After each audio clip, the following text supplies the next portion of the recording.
is Alexis Estes.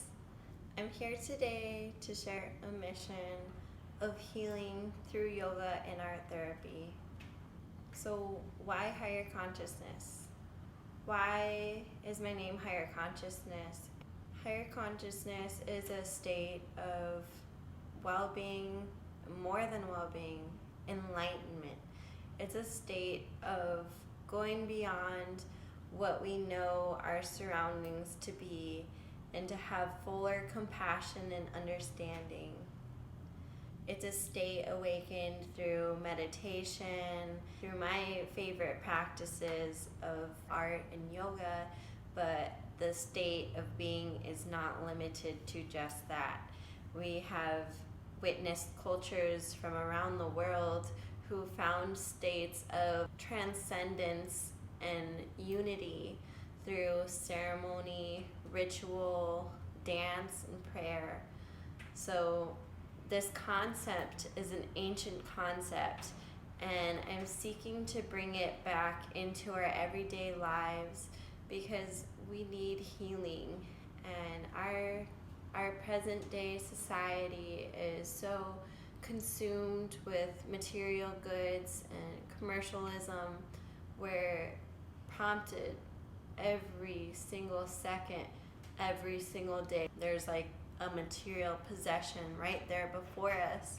We're thinking about what upgrade can we get? What can we do next to keep up with the Joneses, as my dad would say. But then once you find a deeper sense of being and identity that is found through states of higher consciousness, then you don't see it as of such importance to have the latest model of car, phone, electronics, whatever it is that we can look at each other and put each other on a scale for. Once you're in a state of higher consciousness, you're fully aware of the unity and the generosity and the equality that we all deserve as not only human beings, but spirits that have manifested into physical forms. With that understanding of higher consciousness as this state of being fully aware, I would like to talk about how I plan to use higher consciousness to help heal through art and yoga. My background as an artist started when I was in middle school, especially, and definitely in high school. I was that student who took 2 art classes a day just because I could.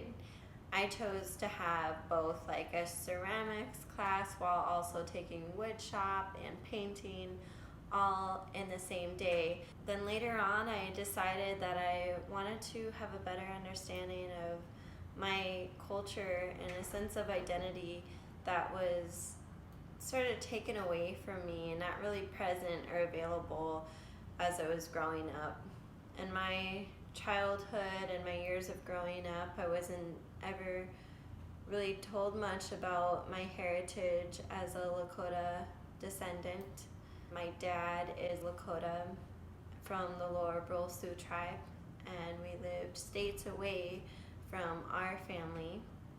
My dad was widowed, my mom passed, and I really sought to know who my family was and have a better sense of my identity in the process. So what do you get when you mix art and culture? Well, I found the perfect school to go to for my undergrad. I went to Institute of American Indian Arts, where it was the perfect blend of art and indigenous culture. And during my time there, I started to have a greater understanding of transcendence and how art allows that transcendence to happen. While I was in my studio art classes having experiences of enlightenment as I developed my self-expression and a self-identity through the creation of art being the the object that I portray myself as an individual onto. It becomes a portrait of me and how I see myself relating to the world, relating to society, relating ultimately to nature, to one another. And through that process, I found enlightenment. I found a greater sense of being. It helped me get through trauma. It helped me to understand myself and to understand how I was a part of the trauma and how I could control aspects of myself and my own being. I could handle how I was reacting to traumatic occurrences and situations. Not only did art help me, but yoga helped me.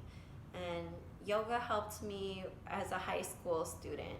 Yoga was available for me to practice at a time when my dad asked me to not play sports that had any kind of equipment or any way that I would get hit because I had braces.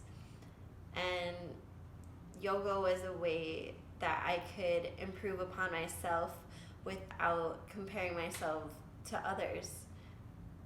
Through yoga, little did I know at that moment, was another world waiting inside my head. This world was accessible through the movement of yoga, the meditation, and the environment of the class.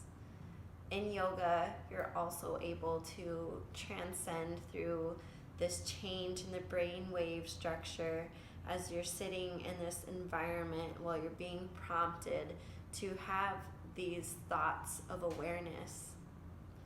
These are the reasons that I find yoga and art to be enlightening practices that influence states of higher consciousness. I hope that we can all enjoy our own personal choice of achieving higher consciousness, whatever that may be for you. Again, whether it's a day at the spa, whether it's meditating, whether it's going to a religious site, if you're religious, a site of prayer, a site of ceremony, whether it's dancing, expressing yourself in any sort of art form, whatever it may be for you, I hope that we can enjoy states of higher consciousness and find ourselves in states of unity and compassion for each other. I hope that we can awaken the world through each individual's own self-expression and identity, goal setting, and growth. I hope that we can share a more compassionate and loving world full of light. Thanks for taking the time to learn a little bit more about me and why I chose Higher Consciousness as the name for my blog, why I chose Higher Consciousness as the name for my LLC. I hope that Higher Consciousness can be a platform to grow and to heal from. I hope that Higher Consciousness can help people to identify themselves and create their own identities. I hope it helps people to express themselves and to heal both on physical and metaphysical levels of being. Thank you so much for tuning in. Please stay tuned, keep watch. I plan to have yoga videos available, meditation videos available, study videos available, and art therapy practices and tutorials available. Can't wait to see you again. Until next time.